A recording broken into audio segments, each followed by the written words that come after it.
এখন পর্যন্ত মানুষ পার্লামেন্ট দেখে, এই যে আলোচনা কেন আগে তা জানতামই না আমরা। তো যেই দেশের মানুষের আগ্রহের কেন্দ্রবিন্দু পার্লামেন্ট, সংসদ, আপনি সেই পার্লামেন্টকে কোনো একটা মানদণ্ড ছাড়াই বলে দিবেন না বিরোধী দল ব্যর্থ। কে ব্যর্থ? আপনি মূল্যায়ন করতে ব্যর্থ, আপনার বিশ্লেষণ শক্তি ব্যর্থ। সুতরাং বিরোধী দলকে ব্যর্থ। আমি মনে করি বাংলাদেশে এখন পর্যন্ত সবচেয়ে দায়িত্বশীল এবং পার্লামেন্টের ইনভলভমেন্ট। আমরা কি সংসদ বর্জন করেছি? আমরা কি হরতাল দিয়েছি, ধর্মঘট দিয়েছি? এখন যদি কথাই শুনতে না পারেন, কথা মানে কথার বোমামার্জন হচ্ছে, সেটাই শুনতে না পারেন, তো এটা তো ফ্যাসিবাদের লক্ষণ। যে আমি হরতালও দিলাম না, ধর্মঘটও দিলাম না, সংসদও বর্জন করি না, আমি আপনাকে কথা দিয়ে আমি আপনাকে মানে কি করছি, ঘায়ল করলাম। তো সেটাকে নিতে না পারেন আপনি, তাই আপনি খারাপ হয়ে যায়। তাহলে বলেন যে আমরা সব একদল করব, তো একদল করে না, করে পারো সেখানে যেটা বিএনপি করেছে না, বহুদলীয় গণতন্ত্রের কথা শহীদ প্রেসিডেন্ট জিয়াউর রহমান করেছিলেন।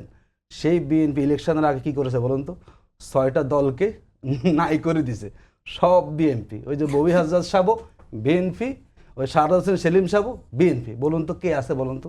গণ অধিকার আর হলো আমাদের কোদাল মার্কা নাকি একটা মার্ক না, অন্য মার্কা ছাড়া আর সব তো একই বিএনপি হয়ে গেছে। তো যারা বহুদলীয় গণতন্ত্র তারা এই ইলেকশনের সময় কী করেছে, সব দল 6টা দল বিলুপ্ত করে দিয়ে আপনি যদি সমালোচনা করতে যান, বহু কথা সে সুযোগ করে। দেখুন আমি তো আপনাকে আরও একটু দায়িত্ব নিই আপনাকে। জামাত ইসলামী নতুন বাংলাদেশকে ধারণ করে, কিন্তু আমাদের ক্ষমতাসীন দল নতুন বাংলাদেশ ধারণ করে বলেছেন যে আমার শুকরিয়া আদায় করেন, শুকরিয়া সবাই আদায় করুক। আমি তো মনে করি বিএনপি সংস্কার প্রক্রিয়া থেকে দূরে হটার কারণ তারা শুকরিয়া আদায় করে না।